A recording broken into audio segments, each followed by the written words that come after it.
Ada apa sih di Mahkamah Konstitusi? Benarkah tudingan banyak orang bahwa MK sudah disetel untuk memenangkan gugatan batas usia minimal supaya Gibran bisa dicalonkan jadi calon wakil presidennya Prabowo? Upaya gembosi Gibran sekaligus Jokowi, Denis Siregar geram dengan tingkah musuh dalam selimut yang tekan Mahkamah Konstitusi. Gugatan usia Capres-Cawapres dijadikan jebakan mematikan. Yang menentukan itu adalah positif legislator. Positif legislator itu DPR dan pemerintah. Kalau Mahkamah Konstitusi itu kerjanya negatif legislator, artinya hanya membatalkan kalau sesuatu bertentangan dengan undang-undang dasar. Tapi kalau hanya orang tidak suka dan sebagainya, itu tidak pantas. Tapi tidak dilarang oleh konstitusi, MK tidak boleh membatalkan sesuatu yang tidak dilarang oleh konstitusi. Jadi kalau misalnya Pak Prabowo dan kelompoknya pingin Gibran jadi cawapres, kita harus mengubah undang-undang. Undang-undang itu harus dirombak agar Gibran bisa jadi cawapres. Halo, selamat datang di channel Redaksi Jurnal bersama JJ. Dinamika politik terus terjadi. Manuver partai politik, kejutan elit parpol menghiasi dinamika tersebut. Salah satu dinamika politik adalah adanya gugatan batas usia minimal capres dan cawapres ke Mahkamah Konstitusi. Bagian media sosial, Denis Siregar pun mempertanyakan lambatnya proses uji materi terkait dengan batas usia capres dan cawapres di MK. Denny pun mengatakan tidak paham dengan MK sekarang ini. Denny menekankan MK harus cepat memutuskan terkait usia calon presiden dan calon wakil presiden dan jangan diulur-ulur. Denny menduga mungkin ada tekanan politik ke MK supaya Gibran lolos menjadi cawapres Prabowo. Diketahui sebelumnya Menko Polhukam Mahfud MD pun mengatakan MK tak bisa mengubah atau membatalkan sebuah aturan yang tidak melanggar konstitusi, termasuk pembatasan usia capres dan cawapres yang tunduk pada lembaga legislatif atau DPR. Menurut Mahfud, aturan tersebut merupakan open legal policy. MK yang berstatus negatif legislator tak bisa menambahkan aturan baru ke undang-undang. Mahfud MD menilai MK sudah mengetahui apa saja kewenangannya dan apa saja yang boleh dan tidak boleh dilakukan. Oleh karena itu, ia meminta semua pihak membiarkan Mahkamah Konstitusi untuk bekerja secara independen dan tanpa campur tangan pihak manapun. Melihat analisis di atas, seharusnya MK sudah bisa menentukan akan melanjutkan atau tidak. Tapi dengan lambannya MK, bisa jadi ada sesuatu yang tidak beres di belakang MK. Ada kemungkinan ini semua memang sengaja dibuat untuk menjebak Gibran, Ada kemungkinan ini semua memang sengaja dibuat untuk menjebak Gibran dan sekaligus Presiden Jokowi. Dalam hal Gibran yang belum cukup umur dan dipaksa menjadi cawapresnya Prabowo Subianto. Kebetulan juga Gibran ini kan anaknya Presiden Jokowi. Jadi memberikan kesan seolah-olah Jokowi yang cawe-cawe agar anaknya bisa ikut kontestasi Pilpres. Emang parah banget ya. Kadrundongo pastilah akan kemakan isu ini. Jika Jokowi pengen melanggengkan dinasti keluarganya berkuasa, Jokowi semena-mena dan sudah jelas ada upaya bikin jelek nama Jokowi dan Gibran. Di balik ini semua tentu ada orang yang menjalankan. Banyak yang menduga ada kemungkinan kubu Prabowo lah yang menginginkan hal itu. Seperti dikabarkan, Gerindra menginginkan Gibran Rakabuming Raka yang usianya masih di bawah 40 tahun untuk jadi cawapres Prabowo. Wali Kota Solo ini dianggap mempunyai elektabilitas tinggi dan mampu merap suara di kalangan muda dan para pemilih Jokowi yang sangat besar.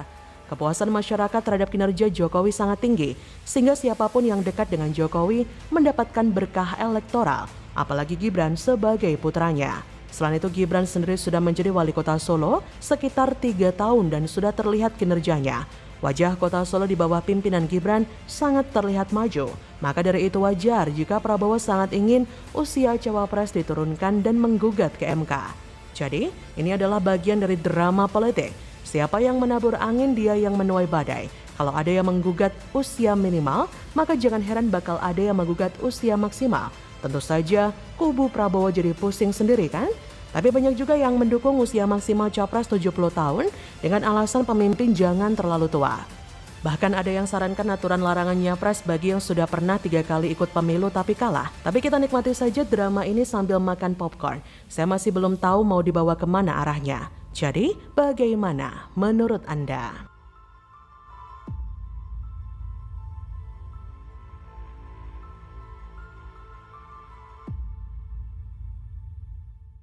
mimpi untuk jadi cawapres kayaknya harus diikhlaskan. Kaisang dalam pidatonya mengatakan, saya sadar banyak anak-anak muda yang pesimis dan sinis dengan politik. Saya tidak bisa menyalahkan mereka. Lalu di akhir pidatonya, Mas Kaisang juga mengatakan, saya ingin kita di PSI menjalankan politik move on dari pesimisme, move on dari cara-cara berpolitik lama, move on dari cara-cara berpolitik memecah belah yang gemar menebar fitnah dan hoax, kata Mas Kaisang ya. Habis Gibran terbitlah Kaisang, terah Jokowi jadi rebutan. AHY, apa kabar? Makin tenggelam. Ditulis oleh Karyudi Sutajaputra dari laman KAB News. Halo, selamat datang di channel Redaksi Jurnal bersama JJ. Itu sekali lagi kita nggak pengen anak-anak muda apatis, kita nggak pengen anak-anak muda anti politik, karena biar bagaimanapun ya masa depan bangsa ini ditentukan oleh anak-anak muda. Kaisang Pangarep, putra bungsu Presiden Jokowi, tiba-tiba menyeruak ke permukaan. Ia didaulat menjadi Ketua Umum PSI Senin 25 September. Setelah 2 hari sebelumnya mengantongi KTA PSI, Kaisang menapak jejak kakak kandungnya Gibran Raka Buming Raka yang kini sedang menjabat sebagai Wali Kota Surakarta dan kakak iparnya Bobi Nasution yang kini sedang menjabat Wali Kota Medan. Bahkan Kaisang juga menapak jejak sang ayah yang terlebih dulu terjun ke dunia politik. Habis Gibran, terbitlah Kaisang. Gibran belakangan ini mengharu biru suasana perpolitikan nasional karena namanya disebut-sebut sebagai kandidat cawapres bagi Capres Prabowo. Apalagi belakangan, elit Partai Gerindra Ahmad Riza Patria menyebut putra sulung Presiden Jokowi itu sebagai cawapres terkuat bagi Prabowo. Gibran bahkan menyisihkan Menteri BUMN Erick Thohir, juga Ketua Umum Partai Golkar Erlangga Hartarto, serta Ketum PBB Yusril Iza Mahendra. Terjunnya Kaisang ke gelanggang politik menambah maraknya suasana perpolitikan nasional oleh anak-anak mantan presiden. Setelah sebelumnya mereka juga telah lebih dulu eksis di dunia politik, sebut saja Zanuba Arifah Kapsah atau Yeni Wahid, putri Presiden keempat RI, Kiai Haji Abdurrahman Wahid alias Gus Dur. Lalu ada pula Puan Maharani yang merupakan Ketua DPR RI yang juga Ketua PDIP yang merupakan Putri Megawati Soekarno Putri. Serta Ketum Partai Demokrat Agus Harimurti Yudhoyono, putra pertama Presiden ke-6 Susilo Bambang Yudhoyono yang kini menjabat sebagai Ketua Majelis Tinggi Demokrat. Seperti Gibran, Kaisang pun langsung mengharu biru perpolitikan nasional. Tawaran demi tawaran langsung bermunculan. Puan Maharani misalnya mengajak Kaisang bersama PSI-nya bergabung ke barisan PDIP untuk mendukung Ganjar, capres dari partai berlambang kepala banteng itu di Pilpres 2024. Kaisang pun mengajukan syarat win-win solution, solusi saling menguntungkan. Saat ditanya mau dibawa kemana PSI, apakah akan mendukung Ganjar atau Prabowo, dengan diplomatis Kaisang pun menjawab, Alhamdulillah saya dekat dengan Pak Prabowo. Artinya bisa jadi secara tersirat PSI akan mendukung Prabowo di Pilpres nanti. Lalu apakah pada akhirnya PSI akan mendukung Ganjar ketika nanti Kaisang melakukan deal-deal politik dengan Puan? Kita tidak tahu pasti. Yang jelas, sudah sejak jauh hari PSI menyatakan tidak akan mendukung Capres Anies karena dianggap intoleran dan terbukti mengusung politik identitas di Pilkada Jakarta 2017. Yang jelas, terjunnya Kaisang ke dunia politik menyusul Gibran membuat popularitas AHY semakin tenggelam. Semula nama AHY cukup populer ketika digadang sebagai cawapres Anies. Namun ketika Anies akhirnya berkhianat dengan memilih Ketum PKB Muhaimin Iskandar sebagai cawapresnya, AHY dan Demokrat berpaling ke Prabowo. Tapi sayang, Prabowo sama sekali tidak melirik AHY sebagai kandidat cawapresnya. Seiring itu pula, popularitas AHY pun makin meredup tenggelam. Tiba-tiba nama Kaisang menyeruak ke permukaan. Elektabilitas Gibran sebagai kandidat cawapres pun melejit. Apakah ini pertanda? Apakah ini pengaruh dari nama besar Jokowi? Tentu saja bisa jadi, tak bisa dipungkiri. Itulah darah biru politik. Dan darah biru politik bisa terjadi pada siapapun. Begitupun terjadi pada AHY. Kalau bukan putranya SBY, mungkinkah dengan mudah ia terpilih menjadi Ketua Umum Demokrat? Pertanyaannya, apakah privilege yang dipunyai Kaisang dan Gibran yang melambung namanya gara-gara jadi putra Presiden Jokowi, apakah akan sebatas layaknya gelembung buih di lautan yang sekejap saja bisa tersapu angin?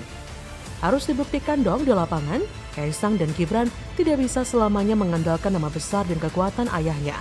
Sebab itu, pidato perdana Kaisang sebagai Ketua Umum PSI bahwa dia sudah menyampaikan kepada Jokowi akan menempuh jalannya sendiri patut diapresiasi.